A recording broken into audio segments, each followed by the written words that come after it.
इस्लाम viewers, जिस तरह बिजली की कीमतों ने हमें परेशान करके रखा हुआ है, उसी तरह पेट्रोल की कीमतों का भी यही हाल है। जिस बंदे के पास बाइक है, उसकी ये ख्वाहिश होती है, उसकी ये कोशिश होती है कि उसका बाइक पेट्रोल कम से कम कंज्यूम करे, बाइक की एवरेज अच्छी हो। तो मैं यहाँ पे बाइक की ट्यूनिंग के लिए आया हुआ हूँ। होंडा का शोरूम है, 5S का शोरूम है ये।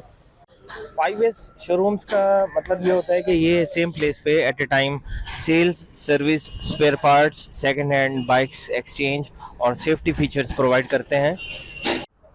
जब तक मेरी बाइक की ट्यूनिंग का नंबर आता है, तब तक मैं आपको ले चलता हूँ होंडा के शोरूम के अंदर। यहाँ पे होंडा के नए मॉडल्स आए हैं, उनकी प्राइस जानते हैं, उन मॉडल्स की डिटेल जानते हैं।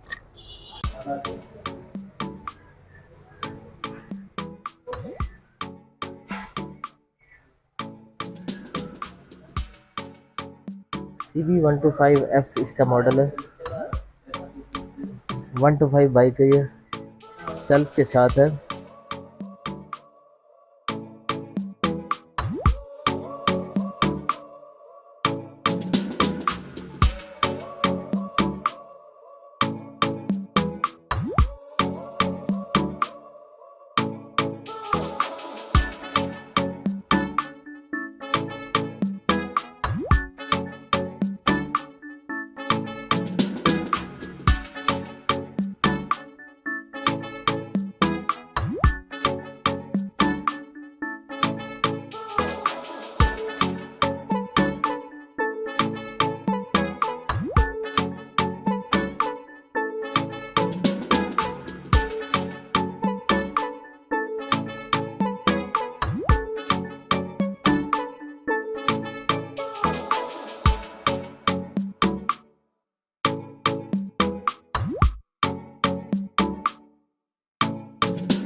मज़े की बात यह है कि यहाँ पे इस शोरूम पे एक दोस्त आए हुए हैं, उनकी गाड़ी है सुजुकी GR150।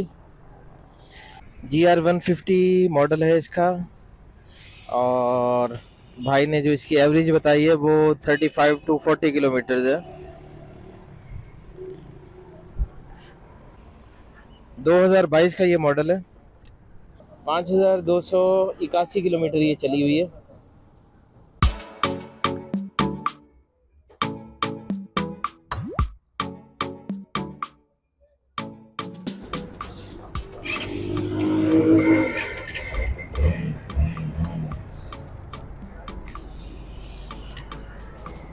ज़बरदस्त। क्लच को दबाएं और इसका बटन जब ऑन करेंगे तो ये ऑन हो जाएगी। ज़बरदस्त। ये मैं फर्स्ट टाइम 150 ड्राइव कर रहा हूँ। एक गियर आगे और बाकी पीछे। ज़बरदस्त। असल में मैं 150 लेना चाह रहा था, लेकिन मैंने ड्राइव नहीं किया अभी तक इसको, और ये फर्स्ट ड्राइव है मेरी। आपने इसको मैक्सिमम कितनी स्पीड पे चलाया? 115 तक चली जाती है। और कितने गियर हैं इसके? 5 गियर है।